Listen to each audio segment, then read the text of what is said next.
Hello student, welcome to CRP academy.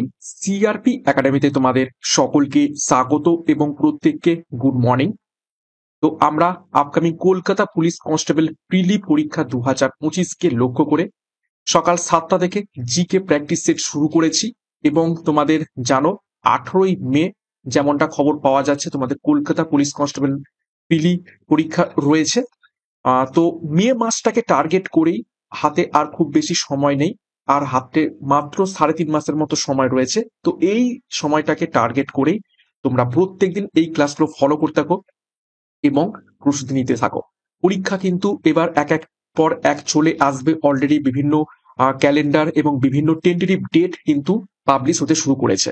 তো এই বছরটা খুবই খুবই গুরুত্বপূর্ণ, কেননা পরের বছর ভোট রয়েছে এবং খুবই ইম্পর্টেন্ট ইয়ার তোমাদের জন্য। তো প্রত্যেকদিন আমরা 40টি করে বাছাই করা প্রশ্ন উত্তর দেখবো, সাথে এক্সট্রা নোটস। আজকে আমরা 2 নম্বর প্র্যাকটিস সেট দেখবো। বিগত সেট যারা দেখোনি তারা দেখে নিতে পারো এবং সিআরপি একাডেমিতে নতুন হয়ে থাকলে চ্যানেলকে সাবস্ক্রাইব করে পাশের বেল আইকনটা প্রেস করে টেলিগ্রামে যুক্ত হয়ে যাও। তো যাই হোক, আজকে ক্লাসের যে গুরুত্বপূর্ণ 40টি প্রশ্ন উত্তর রয়েছে সেগুলো এবারে এক এক করে দেখে নেওয়া যাক। দেখো, প্রথম প্রশ্ন, 1 নম্বর প্রশ্ন।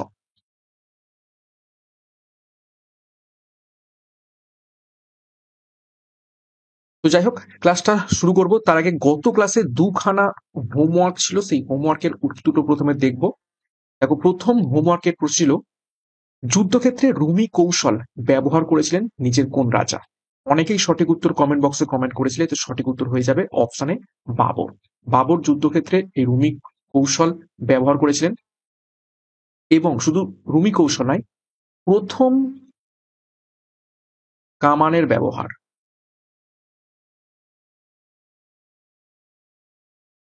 করেন কে? এই বাবর, ভারতবর্ষে। নেক্সট, দ্বিতীয় যে প্রশ্ন ছিল, কলকাতায় হিন্দু কলেজ প্রতিষ্ঠিত হয় নিচের কোন সালে? তো এটারও সঠিক উত্তর প্রত্যেকে করেছিলে। সঠিক উত্তর হবে অপশন বি, 1817 সালে কলকাতায় হিন্দু কলেজ প্রতিষ্ঠিত হয়। তো এই ছিল গত ক্লাসে 2খানা হোমওয়ার্ক। প্রত্যেকদিন আমি 2টো করে হোমওয়ার্ক রাখবো, তোমরা প্রত্যেকে কমেন্ট বক্সে কমেন্ট করবে। তো এবার আমরা আজকে ক্লাসের যে গুরুত্বপূর্ণ 40টি প্রশ্ন উত্তর রয়েছে সেগুলো এক এক করে দেখে নেব। দেখো, প্রথম প্রশ্ন কারেন্ট অ্যাফেয়ার্স এর উপর থেকে। ICC men's ODI cricketer of the year 2024 নির্বাচিত হয়েছেন নিচের কোন ক্রিকেটার?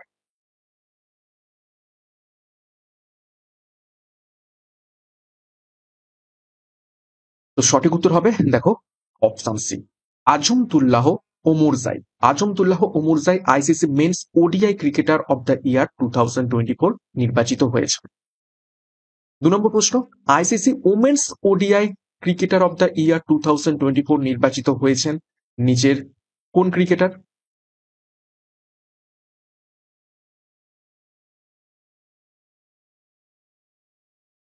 সঠিক উত্তর অপশন বি, স্মৃতি মান্ধানা।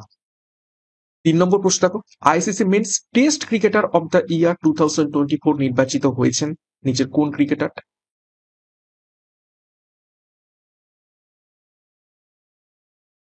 তো test cricketer of the year 2024 নির্বাচিত হয়েছেন অপশন সি, জসপ্রীত বুমরা। 4 নম্বর প্রশ্ন দেখো, আইসিসি মেন্স টি20 ক্রিকেটার অব দ্য ইয়ার 2024 নির্বাচিত হয়েছেন কে? দেখো, প্রথম যে 4টে কারেন্ট অ্যাফেয়ার সেটা আইসিসি যে ক্রিকেটার অব দ্য ইয়ার ঘোষণা হয় সেগুলোই দেখে নিলাম। ODI men's, ODI women's, test এবং টি20। তো টি20তে কে cricketer of the year award পেয়েছেন? সঠিক উত্তর হবে option C, Hardeep Singh. Next গুরুত্বপূর্ণ ঘোষণা, সিআরপি একাডেমির তত্ত্বাবধানে 4খানা গুরুত্বপূর্ণ ব্যাচ কোর্স লঞ্চ করা হয়েছে আপকামিং কনস্টেবল পরীক্ষাকে লক্ষ্য করে। পুলিশ যোদ্ধা ব্যাচ, যেখানে পরীক্ষার সম্পূর্ণ সিলেবাস এবং এক্সাম প্যাটার্ন অনুযায়ী প্রত্যেকটা বিষয়, প্রত্যেকটা অধ্যায় ধরে ধরে ডেসক্রিপটিভ প্যাটার্নের থিওরি, তার উপর প্রশ্ন উত্তর এবং মক টেস্ট পিডিএফ তোমরা পাবে। প্রিলি এবং মিডস বোথ প্রস্তুতি পাবে, সাথে প্র্যাকটিস ব্যাচও লঞ্চ করা হয়েছে 3,500 প্রশ্ন উত্তর সহ। বিষয় ভিত্তিক মক টেস্ট এবং বিগত বছরের প্রশ্ন উত্তরও পেয়ে যাবে। সাথে আপকামিং সাব ইন্সপেক্টর পরীক্ষাকে লক্ষ্য করে ডবল স্টার খাকি ব্যাচ লঞ্চ করা হচ্ছে। এখানেও সম্পূর্ণ প্রিলি এবং মেন্সের প্রস্তুতি পাবে, পরীক্ষার সিলেবাস, এক্সাম প্যাটার্ন এবং বিষয় অধ্যায় ভিত্তিক থিওরি এবং প্রশ্নোত্তরের মাধ্যমে। সাথে Vande Bharat express railway NTPC group D RP পরীক্ষাকে লক্ষ্য করে, তো যোগাযোগ করো 9647553612 নাম্বারে। যার যে পরীক্ষার জন্য প্রস্তুতি প্রয়োজন, সঠিক স্টাডি মেটেরিয়াল, সঠিক গাইডেন্সের মাধ্যমে নেওয়ার জন্য এখনই আমাদের সাথে যুক্ত হয়ে যাও। ডিসক্রিপশন বক্সে বিস্তারিত পেয়ে যাবে। 5 নম্বর প্রশ্ন, কোন বস্তুর পৃথিবীর কেন্দ্রে ওজন কত হয়ে থাকে? খুবই গুরুত্বপূর্ণ প্রশ্ন এবং ইজি প্রশ্ন, পরীক্ষায় বহুবার এসেছে। পৃথিবীর কেন্দ্রে যে কোনো বস্তুর ওজন কি হয়ে থাকে? সঠিক উত্তর হবে অপশন বি, 0 হয়ে থাকে। দেখো, পৃথিবীর কেন্দ্রে অভিকর্ষজ ত্বরণের মান 0 হয়, তাই বস্তুর ওপর পৃথিবীর কোনো আকর্ষণ থাকে না, অর্থাৎ বস্তুর ওজন কি হবে? 0 হবে। 6 নম্বর প্রশ্ন, নাগাল্যান্ডের বিখ্যাত নৃত্য শৈলীর নাম কি? অর্থাৎ নিচে কোন নৃত্য শৈলী আমরা নাগাল্যান্ডে দেখতে পেয়ে থাকি?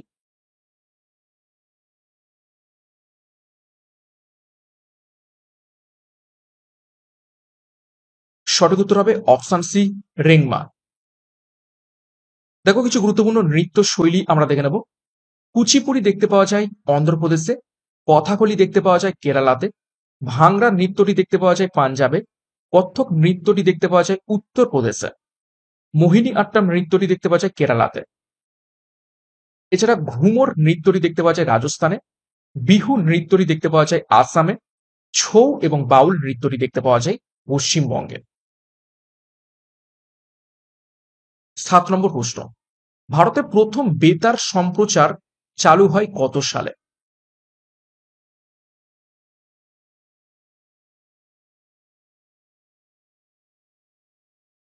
নিচের কোন সালে প্রথম বেতার সম্প্রচার চালু হয় ভারতে? সঠিক উত্তর হবে অপশন ডি, 1923 সালে। দেখো, 1923 সালে রেডিও ক্লাব অফ বম্বে স্থাপনের মাধ্যমে ভারতে রেডিও সম্প্রচার শুরু হয়। রেডিও ক্লাব 1923 সালের জুন মাসে ভারতে প্রথম রেডিও অনুষ্ঠান সম্প্রচার করেন। খুবই গুরুত্বপূর্ণ প্রশ্ন বা তথ্য এখান থেকে। 8 নম্বর প্রশ্ন, শব্দোত্তর শব্দ ব্যবহার করে নিচের কোন প্রাণী?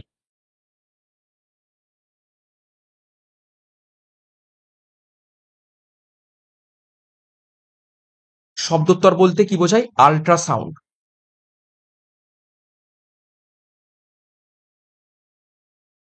তো ব্যবহার করে অপশন এ, বাদুর।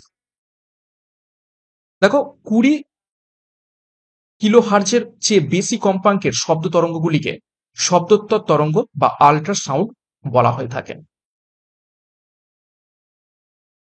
9 নম্বর প্রশ্ন, কে বাজার নিয়ন্ত্রণ নীতি প্রচলন করেছিলেন? কোন ঐতিহাসিক সম্রাট বাজারকে নিয়ন্ত্রণ করতে বাজার নিয়ন্ত্রণ নীতি প্রচলন করেছিলেন? সঠিক উত্তর হবে অপশন এ, আলাউদ্দিন খলজি। এনার উপাধি কি ছিল? সিকিন্দ সিকিন্দারি স্থানী, সিকিন্দার ই স্থানী, যার অর্থ কি? দ্বিতীয় আলেকজান্ডার।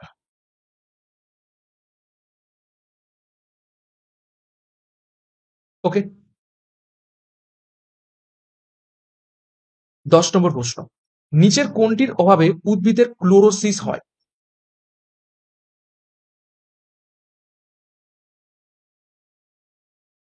চারটি মৌল রয়েছে, ক্যালসিয়াম, অ্যালুমিনিয়াম, নাইট্রোজেন এবং ম্যাগনেসিয়াম।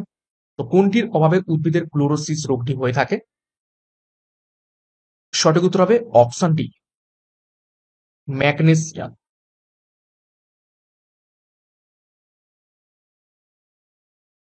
দেখো ডিটেলস, ক্লোরোসিস হলো ক্লোরোফিলের অভাবের কারণে গাছের পাতার স্বাভাবিক সবুজ রঙের অভাব দেখতে পাওয়া। এর ফলে পাতা হলুদ হয়ে যায়। চুন সমৃদ্ধ মাটিতে আয়রনের ঘাটতি বা রোগের কারণে বা আলোর অভাবের কারণে এটি হয়ে থাকে। এবং দেখো, ক্লোরোসিস সৃষ্টিকারী অন্যান্য উপাদান হলো nitrogen, potassium, magnesium, sulphur, manganese, zinc ইত্যাদি। ঠিক আছে, এবং মূলত এখানে ম্যাগনেসিয়ামের অভাবে কি হয়ে থাকে? এই ক্লোরোসিস রোগটা দেখতে পাওয়া যায়। 11 নম্বর প্রশ্ন, বিজয়নগর সাম্রাজ্যের ধ্বংসাবশেষ কোথায় দেখতে পাওয়া যায় বর্তমানে?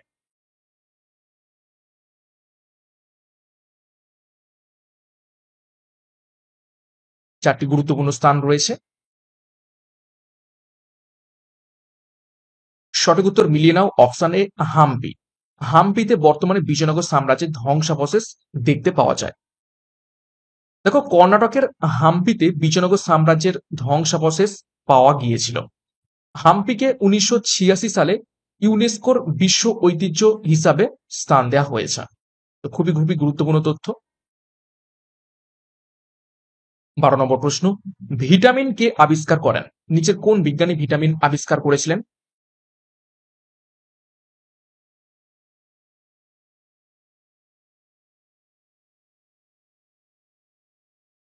সঠিক উত্তর অপশন এ ক্যাসিমির ফ্রাঙ্ক। 13 নম্বর প্রশ্ন, বুদ্ধ কোথায় তার বাণী সর্বপ্রথম প্রচার করেছিলেন? চারটি স্থানের নাম রয়েছে।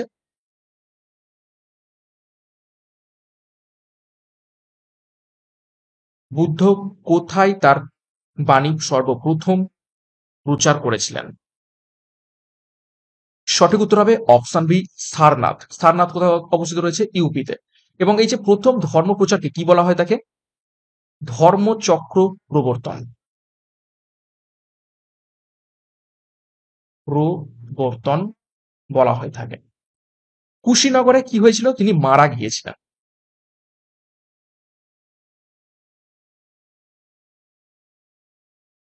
ওকে, কত সালে? 483 খ্রিস্টপূর্বাব্দে। 14 নম্বর প্রশ্ন, রত্নাবলী নাটকটি কার রচনা?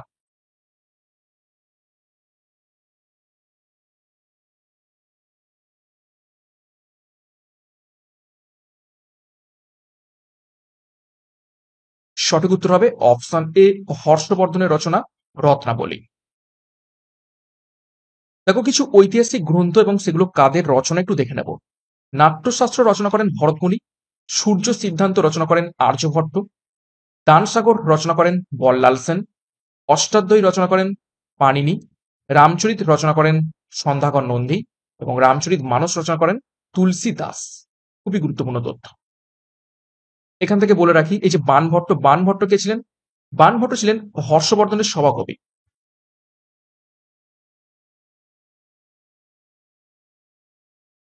তিনি কি লিখেছিলেন? হর্ষচরিত।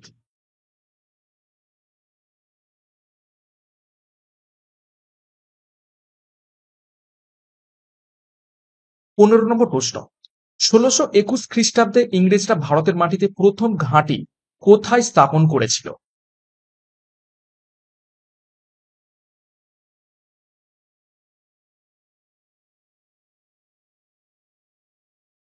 সঠিক উত্তর হবে অপশন এ গুজরাটের সুরাটে। 16 নম্বর প্রশ্ন, আইএলওর সদর দপ্তর কোথায় অবস্থিত রয়েছে? আইএলওর ফুল ফর্ম দেখো, ইন্টারন্যাশনাল লেবার অর্গানাইজেশন, যেটি 1919 সালে প্রতিষ্ঠা করা হয়। তো নিচের কোন স্থানে সদর দপ্তর অবস্থিত রয়েছে আইএলওর?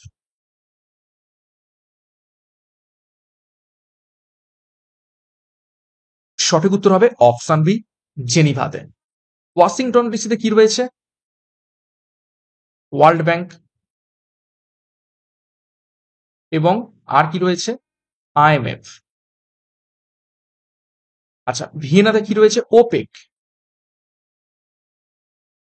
Oil and petroleum exporting countries. প্যারিসে কি রয়েছে? ইউনেস্কো। ওকে। 17 নম্বর প্রশ্ন, আয়তনে সৌরজগতের বৃহত্তম গ্রহ নিচের কোনটি?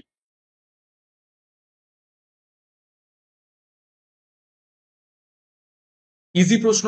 সৌরজগতের বৃহত্তম গ্রহ অপশন বি বৃহস্পতি বা জুপিটার। দেখো, সৌরজগৎ সম্পর্কে কিছু গুরুত্বপূর্ণ তথ্য আমরা দেখব। নিকটতম নক্ষত্র প্রক্সিমা সেন্টারাই, অর্থাৎ সূর্য আমাদের নিকটতম নক্ষত্র, কিন্তু সূর্যকে যদি আমরা বাদ দিয়ে দিই তাহলে আমাদের নিকটতম গ্রহ হয়ে যাবে প্রক্সিমা সেন্টারাই। পৃথিবীর যমজ গ্রহ বলা হয় থাকে শুক্রকে, এবং শুক্র হচ্ছে উজ্জ্বলতম গ্রহ, এই সৌরজগতের উজ্জ্বলতম গ্রহ। এবং উত্তপ্ততম বলতে পারো, উত্তপ্ততম। আচ্ছা, গ্রেট রেড স্পট দেখতে পাওয়া যায় বৃহস্পতি গ্রহের উপর। আবর্তনকাল এবং পরিক্রমণকাল সমান হচ্ছে শুক্রের। সবচেয়ে বড় উপগ্রহ গ্যানিমিড। এটা হচ্ছে গোটা সৌরজগতের সব থেকে বড় উপগ্রহ গ্যানিমিড, এতটাই বড়, পৃথিবীর থেকেও বড়। এই গ্যানিমিড উপগ্রহ কার? বৃহস্পতির উপগ্রহ এটা।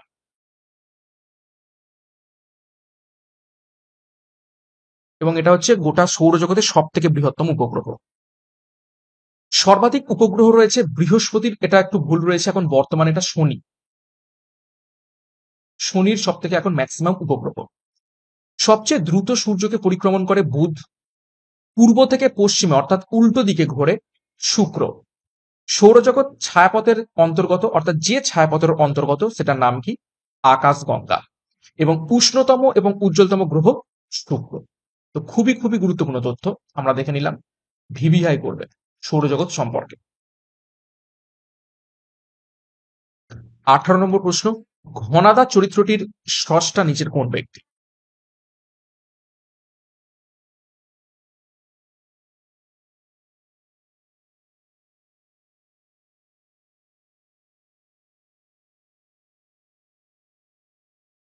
সঠিক উত্তর হবে অপশন এ, প্রেমেন্দ্র মিত্র। 19 নম্বর প্রশ্ন, পৃথিবীর বৃহত্তম বদ্বীপ নিচের কোনটি?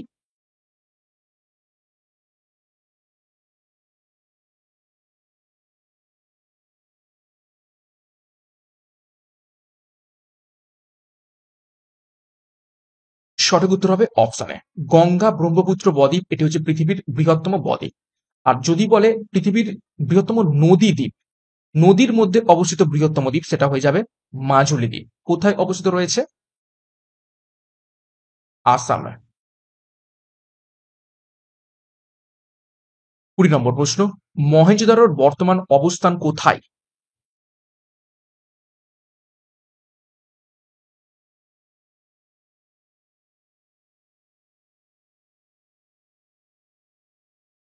সঠিক উত্তর হবে অপশন সি, পাকিস্তানে।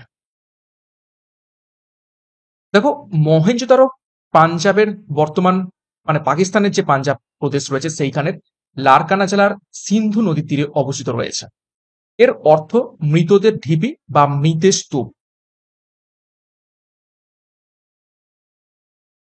বা মাউন্ড অফ ডেড।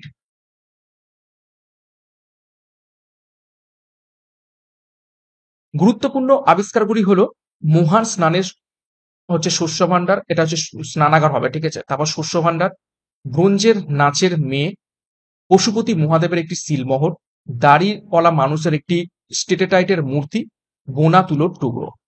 মহেঞ্জোদারো সভ্যতার আবিষ্কারক হলেন রাখাল দাস বন্দ্যোপাধ্যায়। 1922 সালে তিনি এটি আবিষ্কার করেন। 21 নম্বর প্রশ্ন, আদিত্য কি?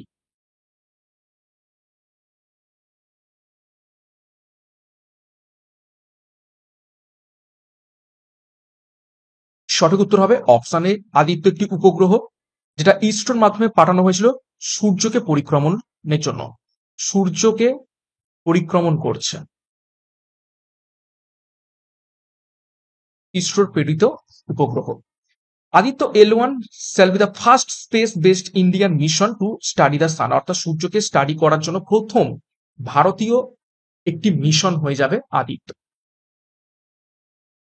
22, নিম্নলিখিত মধ্যে কাকে এশিয়ার আলো বলা হয়ে থাকে? নিচের কোন ব্যক্তিকে এশিয়ার আলো বা লাইট অফ এশিয়া বলা হয়ে থাকে?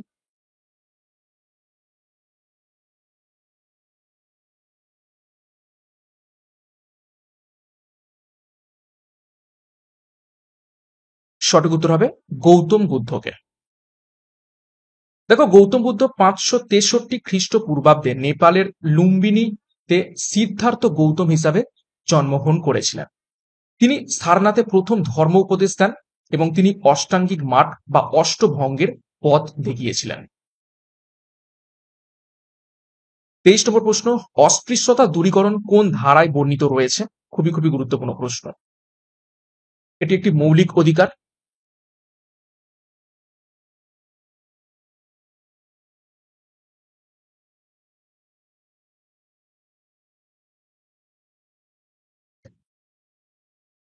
সঠিক উত্তর হবে অপশন এ, ধারা 17-তে অস্পৃশ্যতা দূরীকরণের কথা বলা হয়েছে। ওকে, আচ্ছা, ধারা 15-তে জাতি, বর্ণ, লিঙ্গ, ঠিক আছে, ভেদাভেদ দূরীকরণের কথা বলা হয়েছে। ধারা 16-তে সরকারি চাকরিতে সকলের সমান অধিকার। 14-তে আইনের চোখে সকলেই সমান।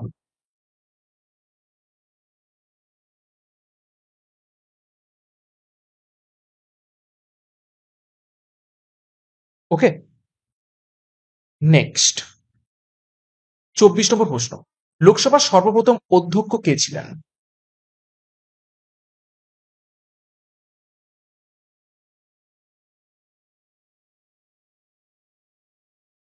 সঠিক উত্তর হবে অপশন সি, গণেশ বাসুদেব মাভলঙ্কার বা জি ভি মাভলঙ্কারও বলা হয়ে থাকে।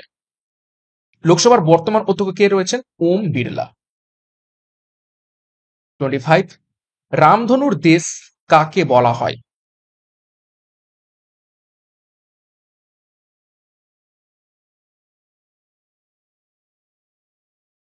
সঠিক উত্তর হবে অপশন এ, হাওয়াই দ্বীপকে।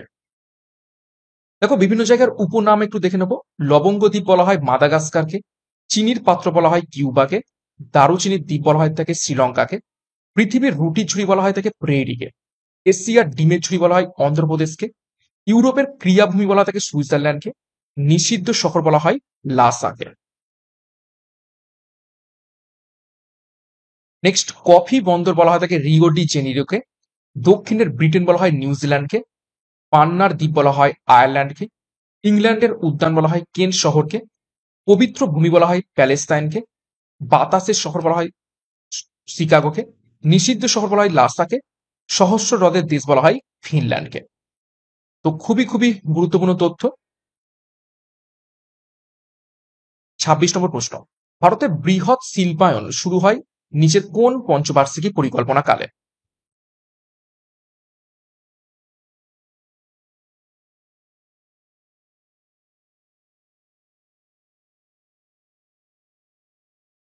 সঠিক উত্তর হবে অপশন সি, দ্বিতীয় পঞ্চবার্ষিকী পরিকল্পনাকালে ভারতের বৃহৎ শিল্পায়ন শুরু হয়। এটা সময়কাল কত ছিল? 1956 থেকে 61। দেখো, পঞ্চবার্ষিকী পরিকল্পনা সম্পর্কে কিছু গুরুত্বপূর্ণ তথ্য। পঞ্চবার্ষিকী পরিকল্পনা চালু হয় 1951 সালে। প্রথম পঞ্চবার্ষিকী পরিকল্পনা হ্যারোড ডোমার মডেলের উপর ভিত্তি করে তৈরি করা হয়। সময়কাল ছিল 1951 থেকে 56। দ্বিতীয় পঞ্চবার্ষিকী পরিকল্পনা পিসি মোহালানবিস মডেলের উপর ভিত্তি করে হয়। সময়কাল 1956 থেকে 61 পর্যন্ত, এবং 1966 থেকে 1969 পর্যন্ত বিরোধী সময়কালকে প্ল্যান হলিডে বলে। এখানে কোন রকম পঞ্চবার্ষিকী পরিকল্পনা সংগঠিত হয়নি এই 3 বছর। 27 নম্বর প্রশ্ন, জামশেদপুর শহরটি কোন নদীর তীরে অবস্থিত রয়েছে?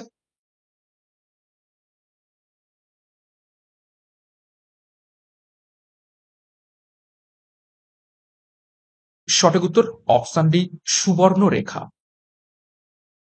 ভারতের কিছু গুরুত্বপূর্ণ নদী তীরবর্তী শহর সমূহ দেখে নেব।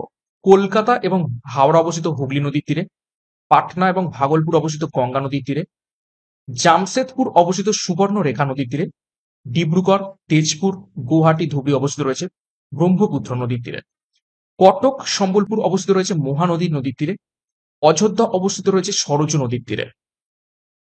এছাড়া এলাহাবাদ অবস্থিত রয়েছে গঙ্গা যমুনা সরস্বতীর সঙ্গম স্থলে, মথুরা অবস্থিত রয়েছে যমুনা নদীর তীরে, কানপুর বারাণসী অবস্থিত রয়েছে গঙ্গা নদীর তীরে, লখনৌ অবস্থিত রয়েছে গোমতী নদীর তীরে, আগ্রা অবস্থিত রয়েছে যমুনা নদীর তীরে, হরিদ্বার অবস্থিত রয়েছে গঙ্গা নদীর তীরে, বদ্রীনাথ অবস্থিত রয়েছে অলকানন্দা নদীর তীরে। 28, নিম্নের কোনটি কম্পিউটারের প্রোগ্রামিং ল্যাঙ্গুয়েজ নয়? 4টি অপশন রয়েছে, তার মধ্যে থেকে 3টে প্রোগ্রামিং ল্যাঙ্গুয়েজ, একটি প্রোগ্রাম ল্যাঙ্গুয়েজ নয়, সেটিকে খুঁজে বের করতে হবে তোমাদের।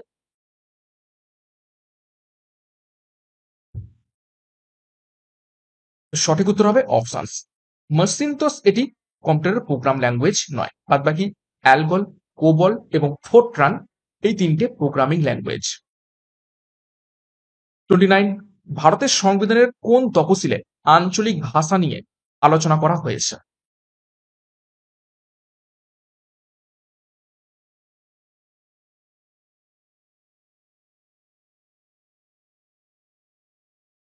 সঠিক উত্তর হবে অপশন ডি, অষ্টম তফসিলে। মোট কতগুলো তফসিল রয়েছে?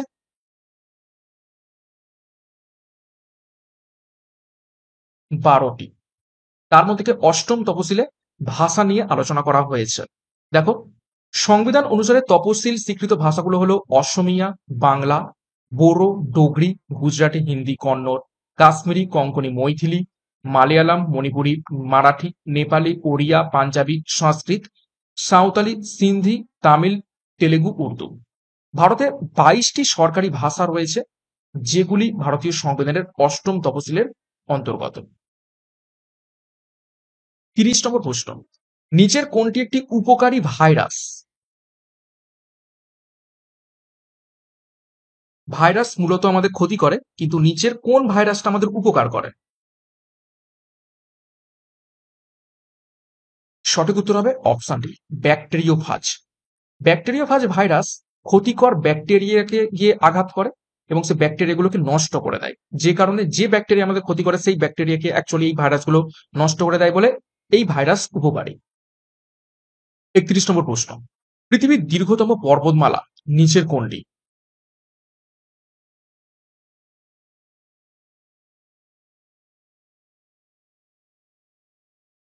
প্রশ্নটা ভালো করে দেখবে, দীর্ঘতম বলা হয়েছে, লংগেস্ট। তো সঠিক উত্তর হবে অপশন বি, আন্দিজ পর্বতমালা। আর হিমালয় পর্বতমালা এটা কি উচ্চতম? দেখো, এটি দক্ষিণ আমেরিকা মহাদেশে অবস্থিত রয়েছে। দক্ষিণ আমেরিকা যদি ম্যাপটা তোমরা দেখো, ঠিক দেখবে এইরকম টাইপের ম্যাপ, এবং গোটা এই বরাবর পুরো মহাদেশ জুড়ে রয়েছে আন্দিজ পর্বতমালা। ঠিক আছে, আন্দিজ পর্বতমালার সর্বোচ্চ শিখর আর্জেন্টিনার সীমান্তে মাউন্ট অ্যাকনকাগুয়া, যেটা 6,959 মিটার। আন্দিজ পর্বতমালা একটি ভঙ্গিল পর্বতশ্রেণী। 32, কোর্সিকা কোন প্রাণীর গমনাঙ্গ?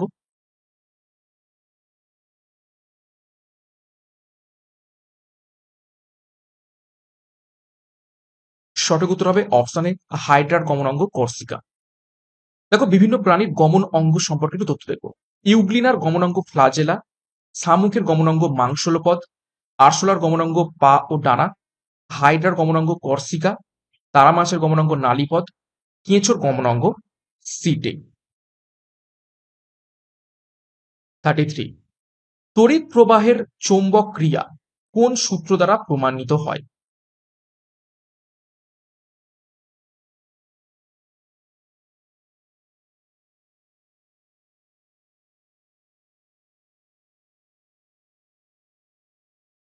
সঠিক উত্তর হবে অপশন এ, ফ্লেমিং এর বাম হস্ত সূত্র দ্বারা। 34 নম্বর প্রশ্ন, ভারতের মুখ্য নির্বাচনী কমিশনার হলেন নিচের কাদের দ্বারা মনোনীত বা নির্বাচিত?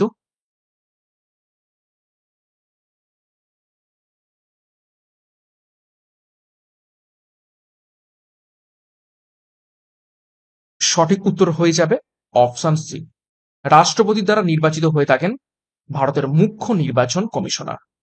মুখ্য নির্বাচন কমিশনের মেয়াদ 6 বছর বা 65 বছর পর্যন্ত হয়ে থাকে, অর্থাৎ 6 বছর মেয়াদ আর 65 বছর বয়স পর্যন্ত তিনি তার পদে থাকতে পারবেন। ভারতীয় নির্বাচন কমিশনের ক্ষমতা ভারতীয় সংবিধানের ধারা 324 থেকে এসেছে। 35, প্রতিধ্বনি শোনার জন্য পর্যবেক্ষক এবং প্রতিফলকের মধ্যে সর্বনিম্ন দূরত্ব কত হওয়া উচিত?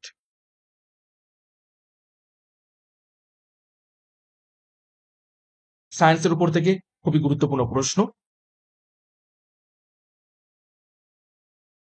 তো সঠিক উত্তর হবে ন্যূনতম 17 মিটার হতেই হবে প্রতিফলক এবং পর্যবেক্ষণের মধ্যে দূরত্ব, যদি আমরা প্রতিধ্বনি শুনতে চাই।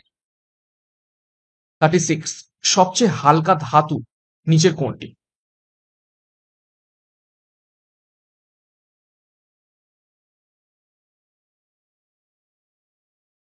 সঠিক উত্তর হবে অপশন সি, লিথিয়াম। দেখো গুরুত্বপূর্ণ কিছু প্রশ্ন তো দেখে নেব। স্বাভাবিক উষ্ণতায় তরল অধাতু সেটি হচ্ছে ব্রোমিন। ভূপৃষ্ঠে সর্বাধিক উপস্থিত মৌল সেটি হচ্ছে অক্সিজেন। মৌল মিন্স হচ্ছে এলিমেন্ট। আর যদি বলে ভূপৃষ্ঠে সর্বাধিক উপস্থিত ধাতু সেটা হচ্ছে অ্যালুমিনিয়াম। ধাতু মিন্স মেটাল। সবচেয়ে হালকা ধাতু সেটা হচ্ছে লিথিয়াম। সবচেয়ে হালকা গ্যাস সেটি হচ্ছে হাইড্রোজেন। সবচেয়ে ভারী গ্যাস সেটি হচ্ছে রেডন। এছাড়া দেখো কঠিনতম মৌলিক পদার্থ সেটা হচ্ছে হীরক। সর্বাপেক্ষা হালকা নিষ্ক্রিয় গ্যাস সেটি হচ্ছে হিলিয়াম। জলের চেয়ে হালকা ধাতু সেটা হচ্ছে সোডিয়াম। সর্বাপেক্ষা নমনীয় ধাতু সোনার সব সোনা, ঠিক আছে, এবং সবচেয়ে বেশি তড়িৎ ঋণাত্মক মৌল সেটা হচ্ছে ফ্লোরিন। সবচেয়ে বেশি তড়িৎ ধনাত্মক মৌল সেটা হচ্ছে ফ্রান্সিয়াম। তো খুবই খুবই গুরুত্বপূর্ণ তথ্য, ভিভিআই করবে কেমিস্ট্রির উপর থেকে। 37, গ্রিন পার্ক স্টেডিয়াম নিচের কোন শহরে অবস্থিত রয়েছে?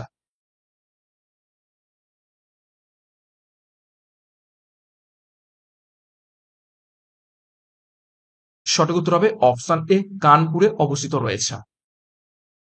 38 নম্বর প্রশ্ন, প্রথম কোন ভারতীয় ক্রিকেটার আন্তর্জাতিক টেস্ট ক্রিকেটে ট্রিপল সেঞ্চুরি করেছেন?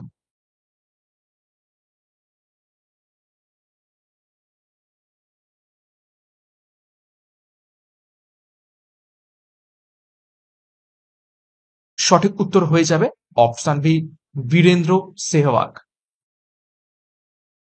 39, কোন শর্টকাট কি ওয়ার্ড ডকুমেন্টে একটি নির্দিষ্ট শব্দ খুঁজে পেতে ব্যবহৃত হয়?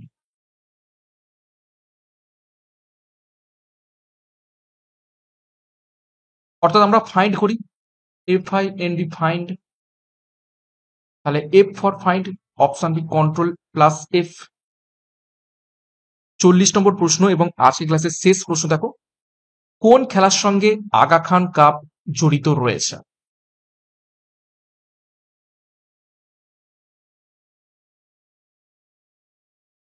সঠিক উত্তর হবে অপশন ডি, হকি খেলার সঙ্গে। দেখো কিছু গুরুত্বপূর্ণ তথ্য দেখবো বিভিন্ন খেলা এবং সংশ্লিষ্ট ট্রফি কাপ সম্পর্কে। Durand cup, federation cup, Santosh trophy, Nehru gold cup, Indira Gandhi cup, Julio trophy, euro cup, African nations cup, Copa America cup, এগুলো সমস্ত কিছু যুক্ত রয়েছে ফুটবল খেলার সাথে। এছাড়া Asia cup, Ashes trophy, ICC world cup, Irani trophy, Deodhar trophy, Reliance cup, Vijay Hazare trophy সম্পর্কিত রয়েছে ক্রিকেট খেলার সাথে। তারপর দেখো উবার কাপ, থমাস কাপ, হ্যারেলিনা কাপ, নারাং কাপ সম্পর্কিত রয়েছে ব্যাডমিন্টন খেলার সাথে। এছাড়া Guru Nanak trophy, Maharaja Ranjit Singh gold cup, Nehru trophy, Dhyanchand trophy, lady Ratan Tata trophy সম্পর্কিত রয়েছে হকি খেলার সাথে। এবং আজকের ক্লাসে যে দুটো হোমওয়ার্ক আমি রেখেছি একটু দেখে নাও। দেখো 1 নম্বর প্রশ্ন হোমওয়ার্কের, কততম সংশোধনীর মাধ্যমে মৌলিক কর্তব্যকে ভারতীয় সংবিধানের অন্তর্ভুক্ত করা হয়? ঠিক আছে, এটা তোমাদের হোমওয়ার্ক রইল। তোমরা পারলে ইয়ারটাও মেনশন করবে সংবিধান সংশোধনীর সাথে সাথে। সাথে 2 নম্বর প্রশ্ন দেখে নাও, নির্দেশাত্মক নীতি অর্থাৎ ডিপিএসপি, ডিরেক্টিভ প্রিন্সিপাল স্টেট পলিসির ধারণা কোন দেশের সংবিধান থেকে গৃহীত হয়েছে? ঠিক আছে, এটাও তোমাদের হোমওয়ার্ক রইল এবং প্রত্যেকে মেন কমেন্ট বক্সে কমেন্ট করে জানাবে। তো এই ছিল গুরুত্বপূর্ণ আজ ক্লাসে 40টি প্রশ্নোত্তর। 40-এর মধ্যে কার কত স্কোর হয়েছে প্রত্যেকে একটু কমেন্ট বক্সে কমেন্ট করবে, সাথে এই দুটো প্রশ্নের উত্তর।